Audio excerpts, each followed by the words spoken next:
सबसे पहले हमें यह समझने की जरूरत है कि परमेश्वर हमारे विषय में क्या सोचता है। जब हम कर्जे के टॉपिक पे बात करेंगे तो एक कोढ़ी परमेश्वर के पास आके कहता है कि परमेश्वर अगर तू चाहता है तो मैं शुद्ध हो जाऊं। तो परमेश्वर ने कहा मैं चाहता हूं तू शुद्ध हो जा, आमीन। और बाइबल कहती है क्या वो शुद्ध हुआ कि नहीं हुआ? हाँ, शुद्ध हुआ कि नहीं हुआ? अब व्यवस्था विवरण 15 उसकी 5 से 7 आयत हम पढ़ेंगे। हमें यह जरूरी है समझना कि परमेश्वर की इच्छा क्या है। मेरे माइक को हल्का सा प्रीचिंग मोड पे करो, गूंज कम कर दो। इतना अवश्य है कि तू अपने परमेश्वर यहोवा की बात मन लगाकर सुने और सारी आज्ञाओं को मानने में जो आज मैं तुझे सुनाता हूं चौकसी करे। तब तेरा परमेश्वर यहोवा अपने वचन के अनुसार तुझे आशीष देगा और तू बहुत जातियों को उधार देगा, परंतु तुझे उधार लेना ना पड़ेगा। तू बहुत जातियों पर प्रभुता करेगा, परंतु वे तेरे ऊपर प्रभुता ना करने पाएंगी। जो देश तेरा परमेश्वर यहोवा तुझे देता है उसके किसी फाटक के भीतर यदि तेरे भाइयों में से कोई दरिद्र हो तो उस अपने दरिद्र भाई के लिए ना तो अपना हृदय कठोर करना और ना ही अपनी मुट्ठी कड़ी करना। जब परमेश्वर ये चाहता था कि वो शुद्ध हो जाए तो बाइबल कहती वो शुद्ध हो गया। कर्जे के विषय में परमेश्वर क्या चाहता है? जो डिलीवरेंस हम लेना चाहते हैं, जो परमेश्वर देना आपको चाहता है, सबसे पहले आपको ये मालूम होना चाहिए कि परमेश्वर उस विषय में मेरे लिए क्या सोचता है। क्योंकि अगर वो परमेश्वर की मर्जी नहीं है तो आप कभी भी वो आशीष परमेश्वर की ओर से नहीं पा सकते। अगर वो संसारिक दृष्टि से किसी व्यक्ति के पास आती भी है वो दुखों से भरी हुई होगी, शॉर्ट टाइम के लिए होगी और आपके वंश के लिए वो बरकत का कारण नहीं होगी।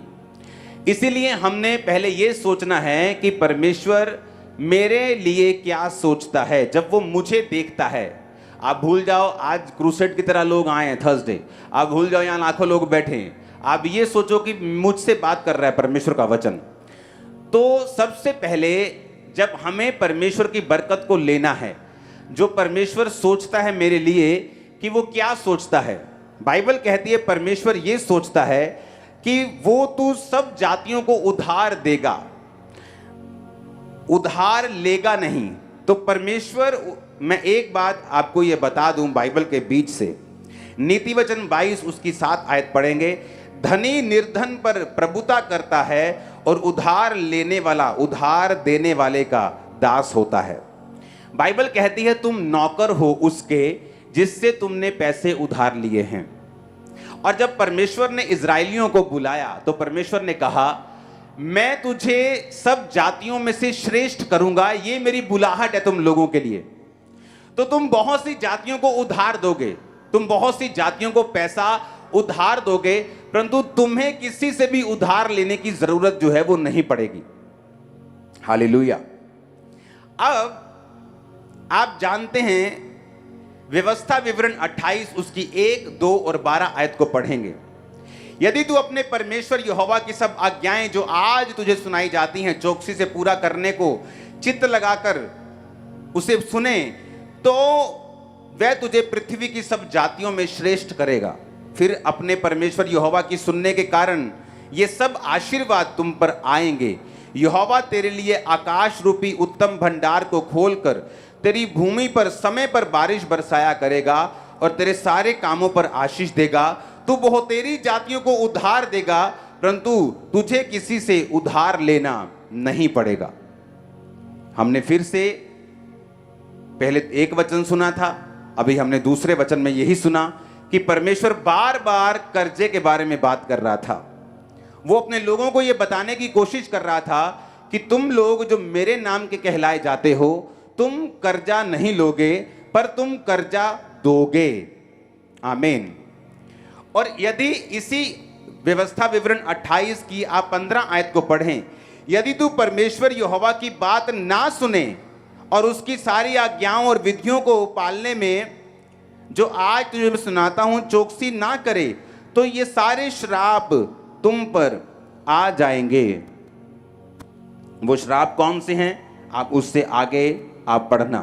ओके, मैं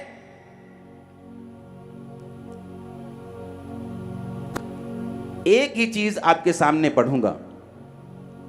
हालेलुया। उसमें है कि जब तू परमेश्वर की आज्ञाओं को नहीं मानेगा तो उसने कहा जैसे अंधा अंधियारे में टटोलता है वैसे ही तू दिन दोपहरी में टटोलता फिरेगा। यानी तू कंफ्यूज होगा, तेरे कामकाज सफल नहीं होंगे, तू सदैव अंधेर सहता है रहेगा और लुटता रहेगा। हालेलुया। क्या कहा परमेश्वर ने? तू लुटता रहेगा। 44 आयत में लिखा, वो लोग तुझको उधार देंगे परंतु तू किसी को भी उधार ना दे सकेगा, वह तो सिर ठहरेंगे और तू पूंछ ठहरेगा। परमेश्वर ने कहा अगर तू मेरी आज्ञाओं पे नहीं चलेगा तो तुझे उधार लेने की जरूरत पड़ेगी। एक बात आपको ये कान खोल के आज समझनी है कि पहली बात तो ये दिमाग में डाल लो कि उधार लेना परमेश्वर नहीं चाहता आप लें। किसी भी तरह का लोन, किसी भी तरह का उधार। आपको बड़ी इंटरेस्टिंग बातें अब मैं बताऊंगा।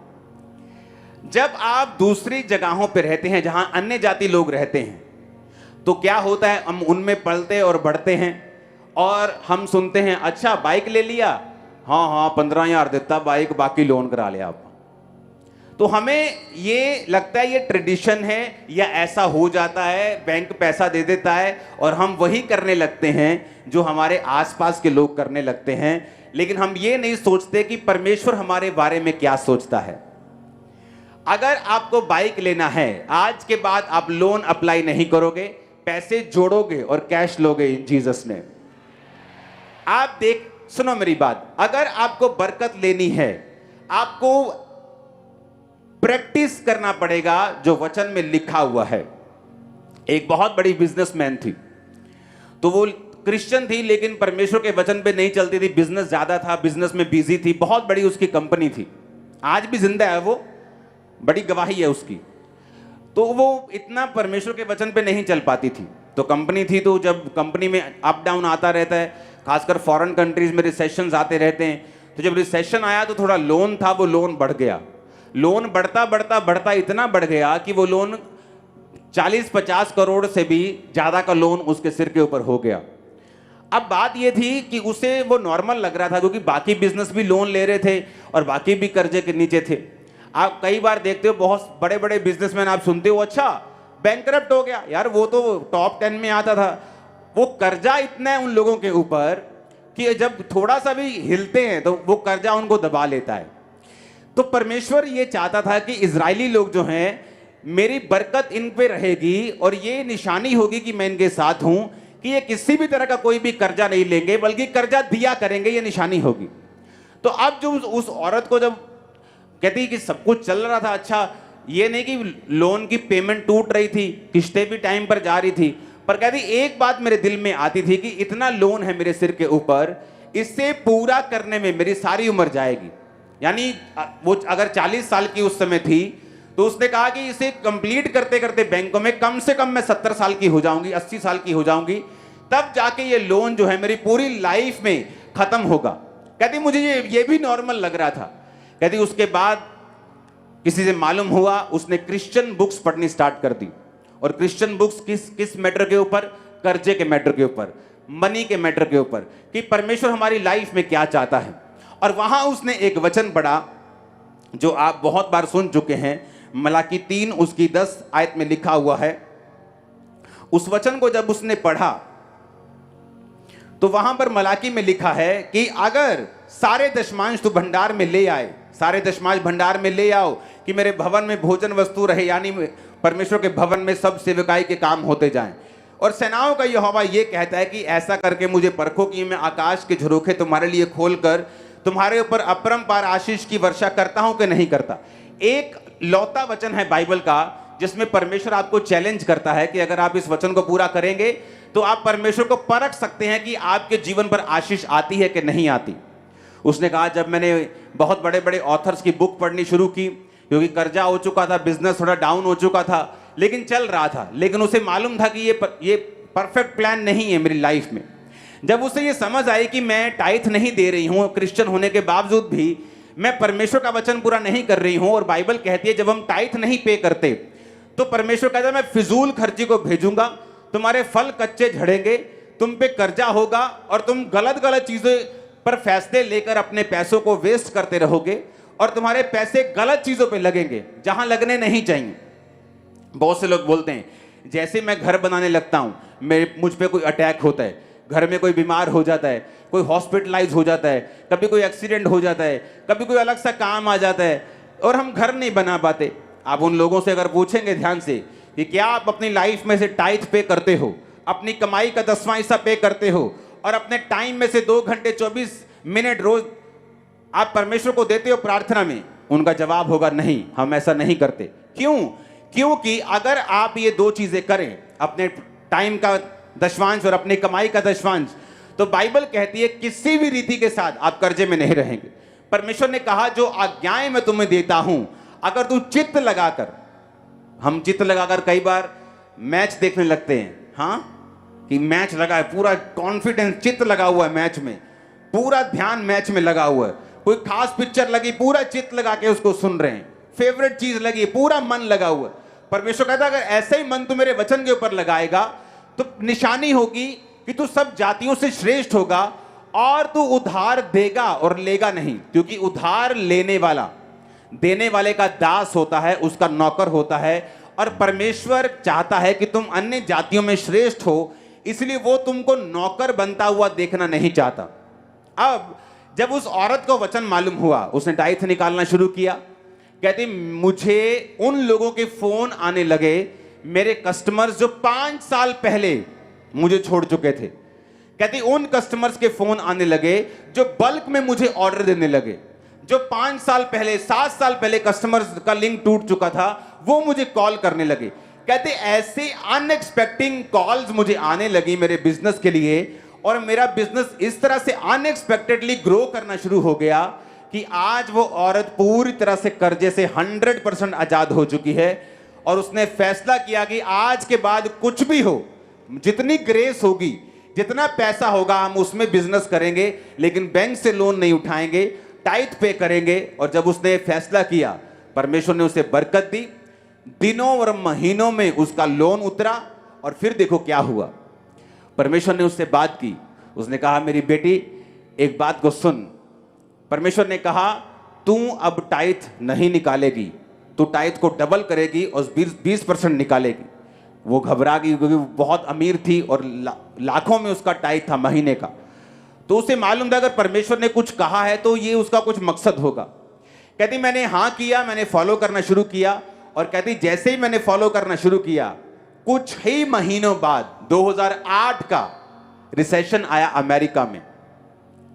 कहती जब 2008 का रिसेशन आया, मेरे जैसे कई बिजनेस फ्लॉप हो गए, जमीन पे आ गए, रोड पे चले गए, कर्जा लेना तो दूर, कर्जा मतलब इंस्टॉलमेंट्स के उनको लाले पड़ गए।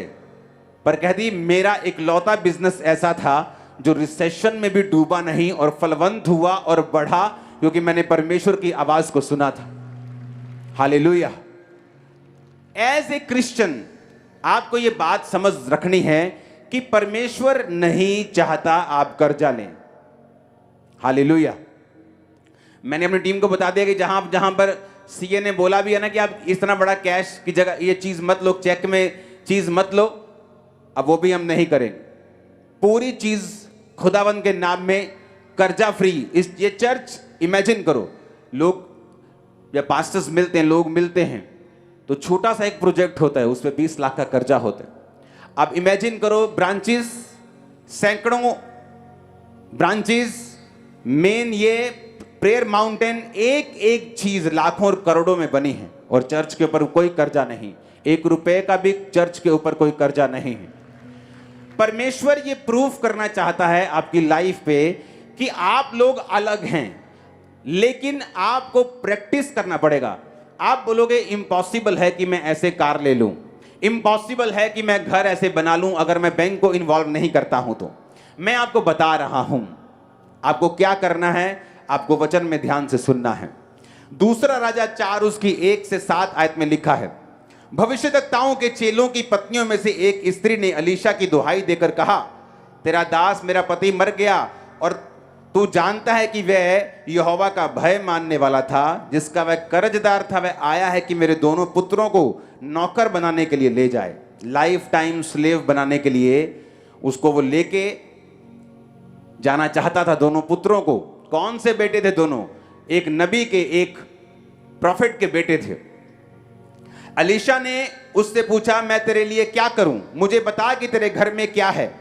उसने कहा, तेरी दासी के घर में एक हांडी तेल को छोड़कर कुछ नहीं है। उसने कहा, तू बाहर जाकर अपनी सब पड़ोसियों से खाली बर्तन मांग ले आ और थोड़े बर्तन ना लाना।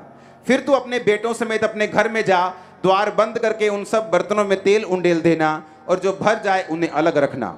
तब वह उसके पास से चली गई और अपने बेटों समेत अपने घर जाकर द्वार बंद किया। तब वे उसके पास बर्तन लाते गए और वो उंडेलती गई। जब सब बर्तन भर गए और उसने अपने बेटों से कहा, मेरे पास और ले आ, तो बेटों ने कहा, एक बर्तन नहीं रहा, एक भी नहीं रहा। तेल तब रुक गया। तब उसने जाकर परमेश्वर के भक्त को ये बता दिया और उसने कहा, जा अपना तेल बेचकर ऋण अपना कर्जा भर दे और जो रह जाए उससे अपने पुत्रों सहित अपना निर्वाह करना। अब यहां पर जो कर्जा खत्म हो गया, सिर्फ परमेश्वर ने कर्जा खत्म नहीं किया, परमेश्वर ने कहा कि अब जो तेल बचा है, अब तू अपने पुत्रों सहित उसका निर्वाह भी करना, अपना गुजारा भी उससे चलाना। जब 12 टोकरियां बची थी खाने की, तो कितनी रोटियां और मछलियां बांटी गई थी? 5 रोटी और 2 मछली। कितने लोगों को खिलाया गया था? 5000 पुरुष थे, 4000 कहीं पुरुष थे, तो 20000 के करीब वो लोग थे। 20000 लोगों को खिलाने के बाद भी बाइबल कहती है कि रोटियां जो थी वो बच गईं। परमेश्वर एक मैसेज देना चाहता था आपको कि जब परमेश्वर आपकी जिंदगी में इन्वॉल्व होगा, आपकी जिंदगी में शामिल होगा, जिस तरह इस औरत ने परमेश्वर को शामिल किया। किस तरह से आप परमेश्वर को शामिल कर सकते हैं? तौबा करके, कि आप अपने गुनाहों की तौबा करते हैं, आप ब्लू फिल्मों देखने की तौबा करते हैं, आप जो गंदी संगति में उसकी तौबा करते हैं, व्यभिचार की तौबा अगर आप नहीं करेंगे तो याद रखो परमेश्वर का कोई भी नुकसान नहीं है। आप लोग संघर्ष करते जाएंगे, चर्च के मेंबर भी रहेंगे, आमीन आमीन भी बोलते जाएंगे, लेकिन वो परमेश्वर का मास्टर प्लान नहीं होगा आप लोगों की लाइफ के लिए। आप ये सोचना कि 40 साल जिस तरह से इजरायली जंगल में घूमते रहे, जबकि परमेश्वर का प्लान तो 40 दिन में बाहर निकालने का था, लेकिन उन्होंने अपने शरीर के कामों के ऊपर फतह नहीं पाई और कारण ये हुआ, उसका रिजल्ट ये हुआ कि वो 40 साल उसी जंगल में घूमते रहे। अब ये आपको डिसाइड करना है, या तो परमेश्वर को अपना जीवन दे के, परमेश्वर के रास्तों पे चल के अपने कर्जों को, अपने बीमारियों, कर्जों को, श्रापों को खत्म करना है, या इसी चीज के साथ फाइट करते करते कभी कर लिया पाप, कभी छोड़ दिया, वचन सुन लिया, छोड़ दिया, 10 दिन में फिर एक अटैक हुआ, फिर एक औरत को पकड़ा, फिर एक मर्द को पकड़ा, फिर उसे किया, फिर छोड़ दिया, फिर तो अगर तो ऐसे करना है तो ये काम लंबा होता जाएगा और परमेश्वर अपनी मर्जी को पूरा नहीं कर पाएगा। अब यहां पर परमेश्वर को उसने इन्वॉल्व किया। आप इन्वॉल्व कर सकते हैं, पहला काम तौबा करके। आप तौबा करेंगे, आप परमेश्वर को अपनी जिंदगी में शामिल कर लेंगे। जब परमेश्वर आपकी जिंदगी में शामिल हो जाएगा तो धीरे धीरे आप उसके वचन को जब मानना शुरू कर लेंगे, आप कर्जे से बाहर आ जाएंगे। दूसरा, एक जीवित चर्च के साथ जुड़ना। अब बाइबल कहती है वो क्रिश्चियन थी पहले से ही, यहोवा को मानने वाली थी, पर परमेश्वर के दास के कांटेक्ट में नहीं थी। बाइबल कहती है जब वो मस्से वाले दास के कांटेक्ट में आई और उसने कहा, तेरे हाथ में क्या है? उसने कहा, थोड़ा सा तेल है। कई बार हम सोचते हैं कि परमेश्वर मुझे बरकत दे। परमेश्वर बोलता है, किस चीज के ऊपर बरकत दूं? आज आप परमेश्वर को बोलोगे, परमेश्वर मुझे बरकत दे, परमेश्वर बोलेगा, किस चीज के ऊपर? तेरे हाथ में क्या है? आप इमेजिन करो, अलीशा जो परमेश्वर का दास था, उससे बोल सकता था, जा फलानी फलानी जगह जा, वहां तुझे पैसा मिल जाएगा, जमीन में देखना खोद के तुझे सोना गड़ा हुआ मिल जाएगा। लेकिन उसने क्या कहा? तेरे हाथ में क्या है? उसने कहा, थोड़ा सा तेल है मेरे पास। उसने कहा, थोड़े से तेल को बर्तनों में उंडेलती जाना और बर्तन थोड़े मत लाना। कि जब तुम परमेश्वर के ऊपर भरोसा रखते हो तो मत सोचो कि तुम्हारा घर 45 लाख का है और तुम कर्जे के बिना उसे नहीं ले सकते। तुम आज पैसा जोड़ना शुरू करो और टाइथ देना शुरू करो। मैं तुमसे प्रॉमिस करता हूं यीशु मसीह के नाम, जो तुम सोच रहे हो कि 10 साल पैसा जमा करके भी नहीं ले पाओगे, तुम 3 साल में 2 साल में उस घर में होगे। कैसे? यही तो परमेश्वर है, यही तो परमेश्वर है जो हमारी सेंसेस से परे काम करता है। यही तो वो हमें वो भरोसा करना सिखा रहा है कि तुम कुछ भी लेना चाहते हो, उसकी ग्रेस के ऊपर भरोसा रखो, उस स्पिरिट के अनुसार ना चलो जो लोगों में काम कर रही है, जो उस एरिया में काम कर रही है। आप इमेजिन करो, ये स्पिरिट के साथ पास्टर्स भी परेशान हैं।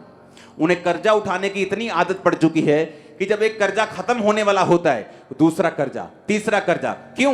क्योंकि कर्जे की एक स्पिरिट है। जिस तरह बीमारी की एक आत्मा है, कर्जे की भी एक आत्मा है। और कर्जे की स्पिरिट ये चाहती है कि आप हमेशा नौकर बन के रहें, ताकि आप वो प्रैक्टिस ना कर सके जो वचन कहता है। अगर आप बिलीव नहीं करते आप राजाओं की संतान हैं और राजकुमार हैं, और राजकुमार की तरह आप चलते नहीं, राजकुमार की तरह बोलते नहीं, आप राजकुमार कभी बन भी नहीं सकते। क्योंकि परमेश्वर चाहता है जो आप बिलीव करते हैं उस पर आप प्रैक्टिस करें। अगर आप ये प्रैक्टिस नहीं करते कि आप चंगे हो चुके हैं, आप हेल्थी हैं, आप ब्लेस्ड हैं, यहोवा आपका चरवाहा है, अगर आप ये प्रैक्टिस नहीं करेंगे, बोलेंगे नहीं और चलेंगे नहीं और मानेंगे नहीं, तब तक परमेश्वर आपकी लाइफ में कुछ नहीं कर सकता। हमें ऐसा लगता है क्योंकि हमने आसपास देखा ही ऐसा है। हमने कभी वो फैमिलीज देखी नहीं क्रिश्चियन जो सब चीजें कैश पे या चेक पे जैसे भी लोग लेते हैं, हमने कभी देखा नहीं। लेकिन जब परमेश्वर में मैं चला हूं, हमने देखा है, हमने चीजों को लिया है, पैसा देकर लिया है, बिना कर्जे के लिया है। थोड़े साल पहले मेरी टीम मेरे पास आई। जब बहुत सारे चर्च में काम होते थे तो मेरी आदत ये थी, मैं कामों को रोकना नहीं चाहता था। सुसमाचार का काम होता था, लाखों रुपए खर्चा है उसका, तो उसको मैं रोकता नहीं था। मैंने कहा सब काम साथ साथ चलेंगे, कोई काम हमने रोकना नहीं। अगर भवन बन रहा है वो भी बनेगा, सुसमाचार का काम हम कैसे रोक सकते हैं भवन बनाने के लिए, सब काम चलने चाहिए। तो चेक जो होते थे उन बड़ी मुश्किल होती थी उनको निकालने की। संडे की ऑफरिंग जाती थी, सोमवार सारा चेक लग के खत्म हो जाते थे। तो उन्होंने मुझे सलाह दी कि बैंक वाले बोल रहे हैं कि आप 30, 50, 60 लाख की एक लिमिट होती है, आप उसे ले लो। तो उससे क्या होगा, लिमिट होने से आप वो एक तरह का लोन होगा जो इंटरेस्ट फ्री होगा, और अगर आपको कोई चेक एक्स्ट्रा लगता है तो उसमें से चला जाया करेगा और बाद में हम पे कर देंगे। मैंने कहा नहीं, हम ऐसा नहीं करें, मेरी जितनी ग्रेस है मैं उतने में चलूंगा। और एक टाइम आया, दिनों में सिचुएशन और महीनों में बदली, आज हम वो कर सकते हैं जो करना चाहते हैं, कोई लोन लेने की जरूरत। लेकिन एक समय ऐसा आता है कि धर्मी होने के बावजूद भी, टाइथ देने के बावजूद भी, फिर भी सिचुएशन ये चाहती है कि आप लोन लें, और परमेश्वर का वचन इस बात के खिलाफ है कि आप लोन लें। सबसे पहले हमें यह समझना पड़ेगा कि परमेश्वर नहीं चाहता मैं कर्जा लूं। हालेलुया। अगर गलती से भी मेरी किसी एक चीज पे कर्जा है तो मैंने अपने सीईओ को बोला है कि अबे मैं रखने वाला नहीं हूं, कोई कर्जा मेरी लाइफ के ऊपर नहीं है, ना मेरी मिनिस्ट्री के ऊपर। हालेलुया। रीजन क्या है? हमें प्रैक्टिस करना है। और जब हम प्रैक्टिस करने लगेंगे, आप मेरी बात पे यकीन करना, हेवन ओपन होगा, पैसों का इंतजाम होगा, आप बाइक्स भी लेंगे, गाड़ियां भी लेंगे, घर भी लेंगे, बच्चों को भेजेंगे भी फॉरेन पढ़ने के लिए, आप बिजनेस भी करेंगे, जॉब्स भी करेंगे, आप घरों को बनाएंगे भी, रेनोवेट भी करेंगे, सब काम करेंगे बिना कर्जे से, in the mighty name of Jesus. बस आपको एक फैसला लेना है। आप डिलीवरेंस मीटिंग्स में हैं, आपको ये दिमाग में रखना है कि परमेश्वर आपसे बात कर रहा है। और जब आप इस स्पिरिट पर सेट हो जाएंगे कि खुदावन मेरे पास साइकिल के पैसे हैं, तो मैं स्कूटर खरीदने नहीं जाने वाला लोन लेके, मैं साइकिल पे ही रहूंगा, लेकिन तेरे वचन को पूरा करूंगा। मैं प्रेयर करूंगा, पवित्रताई में रहूंगा, टाइट दूंगा, तेरे सब काम करूंगा, प्रेजेंस में रहूंगा, तौबा में रहूंगा, और जीवित चर्च के साथ जुड़ा रहूंगा। बाइबल कहती है जैसे वो जीवित चर्च के सामने आई, अलीशा एक जीवित चर्च था। वो एक जीवित चर्च जो होता है वो मसे से भरा हुआ होता है। और मसा एक ऐसा धागा है जिससे सब प्रकार के कपड़े बनते हैं। टेंट भी धागे से बनता है, पर्दे भी धागे से बनता है, मैट जहां आप बैठे, दरी बैठे, वो भी धागे की है, जो मैंने डाला है वो भी धागे का, जो आपने डाला वो भी धागे बना, सब धागे का। किसी का सूती का है, किसी का नायलॉन का है। उसी तरह से जो मस्सा है, जो अनॉइंटिंग है, जिस तरह से उस औरत पे काम किया और परमेश्वर ने उसे फ्री किया, कैंसर से फ्री किया, पागलपन से फ्री किया, बैकबोन के टीबी से फ्री किया, मस्सा वही है, काम अलग अलग कर रहा है।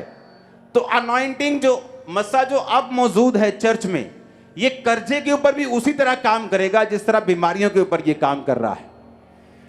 आपके पास एडवांटेज ये है कि आप लोग एक जीवित चर्च का हिस्सा हैं, और जब आप एक जीवित चर्च का हिस्सा होते हैं जो मस्सा लोगों को हील कर रहा है, अगले आने वाले समय में आपको ये समझ होनी चाहिए, ये सेंस होनी चाहिए कि मैं चर्च में जा रहा हूं, अपने कर्जे की फाइल को हमेशा लेके जाओ, जो बच्चे मसीह में नहीं उन्हें लेके जाओ, बीमारी वाली फाइल्स को लेके जाओ, बॉडी पे ऊपर हाथ रखो, क्योंकि जो अनॉइंटिंग अलीशा के ऊपर थी, उस अनॉइंटिंग के कारण वो लेडी कर्जे से छुड़ाई गई।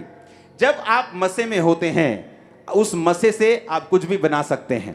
आप उस धागे से टेंट बना सकते हैं, उस धागे से कपड़े बना सकते हैं, दरी भी बना सकते हैं।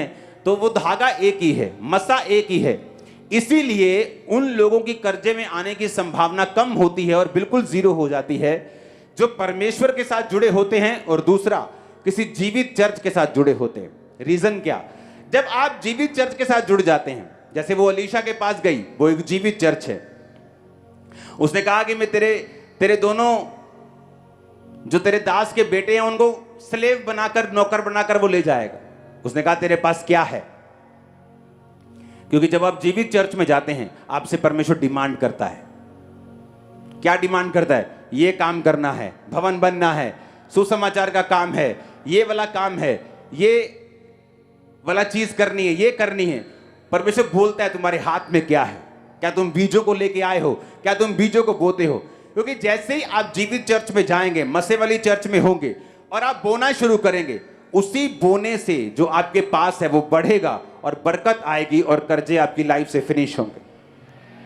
आज के बाद कर्जा लेना अपनी लाइफ से बंद कर दो। जो कर्जा ऑलरेडी है, जो लोन ऑलरेडी चल रहा है, उसे उतारने का प्रण कर लो कि आज से जो बैंक लोन है, जो गाड़ी के ऊपर, बाइक के ऊपर, घर के ऊपर, स्टडी का लोन है, सबसे पहले अब मैं ये लोन चुकाऊंगा और बाकी काम मैं सारे बाद में करूंगा। आप देखना क्या होता है। आप देखना, जैसे आप जो सोच रहे हैं वैसा नहीं होगा। कि आप सोच रहे हैं आपकी तनख्वाह 50,000 रुपए है, आप जोड़ना शुरू करेंगे, इतने सालों में जोड़ लेंगे, ऐसा नहीं होगा। आप 10 गुना तेजी के साथ काम करेंगे। आप देखना, परमेश्वर अनएक्सपेक्टेडली ऐसे रास्ते आपकी लाइफ में खोलेगा और यह निशानी होगी कि आपने वर्ड को फॉलो करना शुरू कर दिया है। आपने टाइथ, आपने प्रेयर, आपने पवित्रताई, खुदा के साथ जुड़ना, अच्छी चर्च के साथ जुड़ना, संगति में रहना आपने शुरू कर दिया है। उससे क्या होगा? परमेश्वर ऐसे रास्ते आपकी लाइफ में ओपन करेगा कि उसी थोड़ी सी बरकत में ही, उसी पैसे में ही, और परमेश्वर ऐसी चीजों का इंतजाम करेगा जिससे आप उस कर्जे में नहीं रहने पाएंगे और आपकी सोच से पहले वो कर्जा आपकी फैमिली से आउट होगा और दोबारा आप कभी भी कर्जा नहीं लेंगे। In the name of Jesus, आमीन ऊंचा चाहिए। आप मेरी बात समझ रहे कि नहीं? क्योंकि डिलीवरेंस अपने आप नहीं होती। आपने लोगों का कर्जा देना है, लोग आपको तंग करते हैं, आज के बाद लोग आपको कॉल नहीं करेंगे, आप कॉल करेंगे। आप कॉल करेंगे कि भाई साहब आपका कर्जा देना है, मैंने वचन सुना है, मैं फॉलो कर रहा हूं, खुदा की दया से मैं जल्दी आपको कॉल करूंगा। वो नहीं कॉल करेंगे, आप कॉल करेंगे। आप बताएंगे कि आप कर्जा देने के लिए, जितने आप लेने के लिए उत्सुक हैं, मैं उससे ज्यादा देने के लिए उत्सुक हूं। हालेलुया। आप लोग ये बात करेंगे, कर्जा देने वाला आपको कॉल ना करे, आप उनको कॉल करें, आप उनको बताएं कि आप यहोवा को मानने वाले हैं, आप यीशु को मानने वाले हैं, आप आगे से कर्जा नहीं उठाने वाले। क्योंकि ये स्पिरिट आपकी लाइफ में नहीं होनी चाहिए। ये एक स्पिरिट है, कर्जा उठाने की स्पिरिट है, ये एक आत्मा है। हर टाइम कर्जा उठाना, 200 रुपया दें तुझे वापस करता हूं, 500 दें तुझे वापस करता हूं, 2000 दें तुझे वापस करता हूं, 2 लाख दें तुझे वापस करता हूं, 5 लाख की कमेटी उठाई मैं वापस करता हूं, 10 लाख दें, मैं लोन ले लेता हूं, मैं वापस करता हूं, बैंक से ले लेता हूं, धीरे धीरे वापस कर दूंगा। आज से आपकी लाइफ से कैंसिल है इन जीसस नेम, फायर के साथ। आग के साथ, मसे के साथ, इस अनॉइंटिंग के साथ, इस प्रोफेटिक अनॉइंटिंग के साथ ये cancel in the mighty name of Jesus. आमीन। आप बोलेंगे काम कैसे चलेगा, बिजनेस कैसे चलेगा? क्योंकि आप लोग ऐसा देखते आए हो, आप लोग दूसरे लोगों को ऐसा करता देखते आए हो, क्योंकि उनकी लाइफ में परमेश्वर नहीं है, पर आपकी लाइफ में परमेश्वर है। आमीन। आपको यह भी समझना है, फिर दूसरे हीलिंग नहीं ले पाते, दूसरे दुष्ट आत्मा से डिलीवरेंस नहीं ले पाते। पागल है तो पागल ही रहते सारी उम्र, लेकिन हम ऐसा नहीं होता। एक क्रिश्चियन बंदा डिलीवरेंस भी लेता है, हीलिंग भी ले लेता है, खुदाबंद से, पागलपन से आजादी भी ले लेता है, बीमारियों से शिफा भी ले लेता है, दुष्ट आत्मा से छुटकारा भी ले लेता है। तो कर्जों से छुटकारा भी तुम लेने पाओगे यीशु मसीह के नाम में बहुत जल्दी। आप मेरी बात समझ रहे कि नहीं? तो ये स्पिरिट जो है आपको फॉलो करनी, क्योंकि परमेश्वर जो है उसकी इच्छा आपकी लाइफ में यही है। आमीन। नीति वचन 22 उसकी 4 आयत में लिखा, नम्रता और यहोवा के भय मानने का फल धन, महिमा और जीवन होता है। अगर आप नम्र हैं, वो नम्र नहीं जो एक गरीबी एक व्यक्ति को नम्र बना देती है, वो नम्रता नहीं है, वो मजबूरी है। किसी व्यक्ति को नम्र देखना है तो तब देखो जब उसके साथ बहुत सारा उसके पास पैसा आ जाए, तो भी वो नम्र है कि नहीं। वो गरीबों से कैसा व्यवहार करता है, कैसे बात करता है, कैसे जीता है, उस नम्रता की परमेश्वर बात कर रहा है जो फेक नहीं है। लोग फेक नम्रता दिखाते हैं, मुंह के मीठे होते हैं, लेकिन वो नम्रता नहीं है, वो एक्टिंग है जो लोग करते हैं। खुदा ने तुम्हें एक्टिंग करने के लिए नहीं बुलाया, लेकिन अगर तुम नम्रता है और यहोवा का भय है, यहोवा का भय होगा तुम व्यभिचार नहीं करोगे, यहोवा का भय होगा तुम कोई ऐसा काम नहीं करोगे जो परमेश्वर के वचन के खिलाफ है। आई थिंक ये दूसरा हफ्ता है लगातार जहां मैंने प्रेयर लाइन में सुना है। ये कोई मैंने प्रेयर लाइन नहीं लगाई, जस्ट टीम को कार्ड बनाने का काम दिया, वो बना दिए और लोग ऐसे ही खड़े हो जाते हैं आके। और देखो सेकंड टाइम हमने क्या सुना कि घर में हर 15 दिन बाद एक डेथ हो रही, और दोनों केसेस में शैतान इन्वॉल्व है। वचन कहीं तोड़ा गया है, कुछ ऐसा खाया गया है जो आपने नहीं खाना, कुछ ऐसा किया गया है जो आपने नहीं करना। तो जब शैतान को आपने इन्वॉल्व कर लिया तो उसका काम है कर्जा देना, उसका काम है बीमारी देना, कंफ्यूजन देना, लिमिट लाइफ देना, लिमिटेड, जो लिमिट में रहे। लेकिन जब परमेश्वर इन्वॉल्व हो जाता है तो वो 5 रोटियां और 2 मछलियां जो फिलिप्पुस कहता था कि 200 दिनार की भी रोटी हम मोल लेंगे तो लोगों के लिए काम नहीं आएंगी, और पतरस का भाई कहता था कि परमेश्वर 5 रोटियां और 2 मछलियां इतने लोगों के लिए क्या हैं। लेकिन बाइबल कहती है 12 टोकरियां उनमें से बची।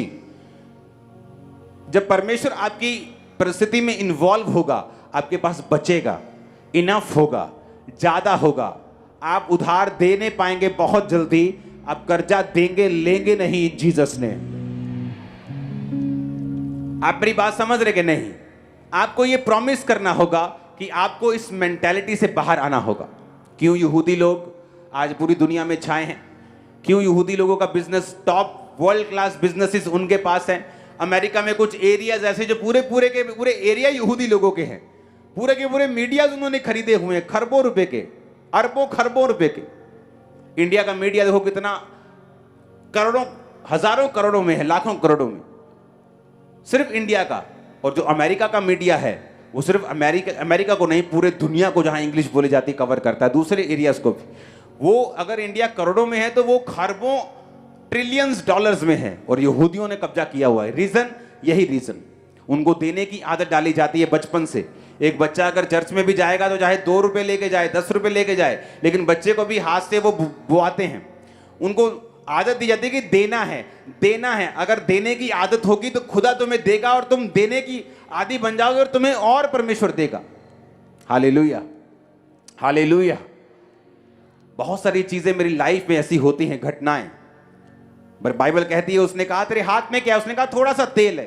बात थोड़े की नहीं, बात ये नहीं है कि आज तुमने 500 बोया के 50 बोया। बात परमेश्वर पैसों को नहीं देखता, लेकिन किसी ने 50 अपने 60 रुपए में से बो दिए हैं, और किसी ने 500 अपने लाख में से बोया है। परमेश्वर 500 को अप्रिशिएट नहीं करता, लेकिन 50 को अप्रिशिएट करता है जो घटी में बोया गया, थोड़े में बोया गया है। जब आप थोड़े में से भी बोना शुरू करते हैं, थोड़े से में भी वफादार रहना शुरू करते हैं, परमेश्वर आपको दिखाता है और बताता है कि मैं जीवित परमेश्वर हूं और मैं तेरे सारे इंतजामों को करूंगा, मैं आसमान को खोलूंगा, मैं तेरी जरूरतों को स्वर्गीय भंडार से पूरा करूंगा। आमीन। आप जानते हैं बहुत सारे पास्टर्स की मैंने स्टडी की है, पास्टर्स प्रीच करते हैं टाइथ का, लेकिन खुद टाइथ नहीं देते बहुत से पास्टर्स। और अगर आप उनकी लाइफ में देखें, बहुत से पास्टर्स फाइनेंशियली स्ट्रगल करते हैं क्योंकि जो वो प्रीच करते हैं उसे प्रैक्टिस अपनी लाइफ में नहीं करते। हालेलुया। आज जब चर्च में आप करोड़ों रुपए का साउंड लगा हुआ देखते हो, किलोमीटर के हिसाब से आप बैठ जाओ तो भी आवाज आएगी आपको, लेकिन पहले ऐसा नहीं था। चर्च में किराए पे साउंड आता था, तो चर्च सिर्फ, पहले तो ऐसी चर्च थी कि सिर्फ साउंड का किराया पूरी ऑफरिंग से देती थी। तो मैंने कहा कि अपना साउंड लेते हैं, तो मैं पैसे जोड़ने लगा। मुझे मालूम हुआ कि एक छोटा मोटा साउंड होता है तो वो 5,000 4,000 लोगों में चल जाएगा। सिर्फ 6-10 लाख का साउंड होगा, 12 लाख का, 15-20 लाख का हो जाएगा, तो साउंड बन जाएगा। तो पैसे जोड़ने शुरू किए, ये पैसे जोड़े 50 अनाउंस किया, किसी ने 20,000, किसी ने 50,000 बोना शुरू, किसी ने 5,000, 500, 1,000 बोना शुरू किया।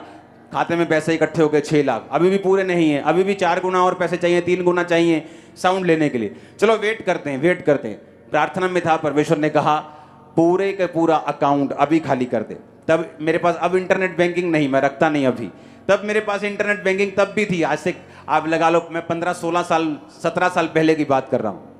तो रात को मैंने अकाउंट अपना ओपन किया और सारा का सारा पैसा एक मिनिस्ट्री में ट्रांसफ़र कर दिया।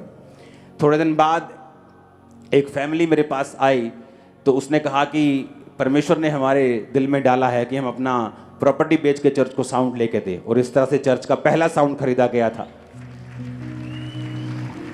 अब चर्च का मतलब वो साउंड जितने का आया, जितने का वो था, इतने के तो अब माइक नहीं आएंगे, लेकिन बात क्या थी, वो बोया गया। बात क्या थी, परमेश्वर की आवाज को सुनना, परमेश्वर की इंस्ट्रक्शंस को जब थोड़ा है तब फॉलो करना। परमेश्वर आपको सिखाता है कि जब आप फॉलो करेंगे तो परमेश्वर की ग्रेस और मसा और उसका जो फेवर है, उसकी जो बरकत है, परमेश्वर का हाथ जो है वो आप और आपके बिजनेस में रहेगा। और अगर आप उसके वचनों के मुताबिक चलेंगे, जो परमेश्वर कहता है उसे करेंगे।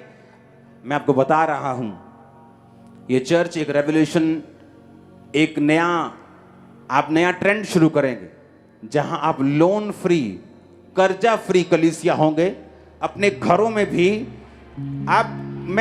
मैं आपको चैलेंज करता हूं, मैं आपको दावा करता हूं, prophetic word, top prophetic word आपको देता हूं। आप एग्जाम्पल होंगे। आप कर्जा देंगे नहीं, आप कर्जा लेंगे नहीं, कर्जा देंगे, आप एग्जाम्पल होंगे। सुनो मेरी बात, अगर आपको 45 लाख की भी कार लेनी होगी, आप उसे ऐसे ही खरीदेंगे। मैं आपको सच कह रहा हूं। आपको घर बनाना होगा, आप बनाएंगे, लेकिन उससे पहले परमेश्वर आपको सीधा करेगा, आपको सिखाएगा। ग्रेस में चलना है। अगर मेरे पास आज स्कूटर की ग्रेस है, मैं लोन लेकर कार लेना नहीं चाहूंगा। मैं उसी ग्रेस में खुश रहूंगा, वचन पे चलूंगा, वचन को मानूंगा, प्रेयर करूंगा, जोड़ूंगा, सब काम करूंगा और वेट करूंगा उसकी ग्रेस की। आप इमेजिन करना, जो यहोवा की बाट जोते हैं वो नया बल प्राप्त करते जाएंगे। आप इस तरह से परमेश्वर के वचनों पे चलोगे, मैं आपको दावा करता हूं, वो चीज जो आपने 5 साल बाद सोची है, 5 महीने में अपनी ले लोगे बिना लोन। ओ आमीन ऊंचे वाला चाहिए चर्च। मैंने कहा आमीन ऊंचे वाला चाहिए चर्च। Hallelujah, hallelujah. वो लोग नहीं जो गाड़ी का थोड़ा बहुत लोन है या बाइक का लोन है, उनकी बात मैं नहीं कर रहा हूं। वो लोग हाथ खड़ा करो जिन पे भारी कर्जे हैं, बहुत बड़े बड़े, 60 लाख 70 से बड़े बड़े कर्जे, हाथ खड़ा करो। बाइक वाले, गाड़ी वाले, वो छोटा मोटा लोन 10-20 लाख, चिंता मत करो, वो चुटकी मार में निकलने वाला, झुटकी बजने वाली। मैं आपको सच कह रहा हूं, मैं आपको सच कह रहा हूं। खुदा आपके बिजनेस को बढ़ाए, वो आपको डिवाइन हेल्प दे, वो कैसे भी करे, आपकी प्रॉपर्टी के रेट बढ़े, वो कैसे भी करेगा, वो करेगा। आप देखोगे। ये तो शुरुआत है, ये शुरुआत है। क्योंकि मैं आपसे बात नहीं कर रहा हूं, मैं आपकी जनरेशंस की बात कर रहा हूं। जनरेशंस, ये पैटर्न आपकी जनरेशंस फॉलो करेंगी। अब जनरेशंस, ये आपकी जनरेशंस में देख रहा हूं स्पिरिट में। आपके जो बच्चे पोते पड़पोते होंगे ना, वो ऐसे चीजें लेंगे, बड़ी बड़ी जहाज भी ऐसे लेंगे जैसे कुल्फी लेते हैं। मैं आपको बता रहा हूं, मैं आपको सच कह रहा हूं। परमेश्वर अपने वचन का आदर करेगा, वो अपने वचन से पीछे नहीं हटेगा। आप उसके वचन पे चलेंगे, वो आपको इतना शॉकिंग सरप्राइज देगा आपको, आप हैरान हो जाएंगे। मैं आपको सच कह रहा हूं, मैं आपको सच कह रहा हूं। परवाह मत करना कोई क्या कहता है, जस्ट फॉलो करना। जो मैं आपको बोल रहा हूं ऐसा होगा आपकी लाइफ में, यह 100% होगा। आप लोन फ्री घर बनाएंगे, लोन फ्री गाड़ियां लेंगे, लोन फ्री काम करेंगे। यीशु मसीह के नाम में आमीन होना चाहिए।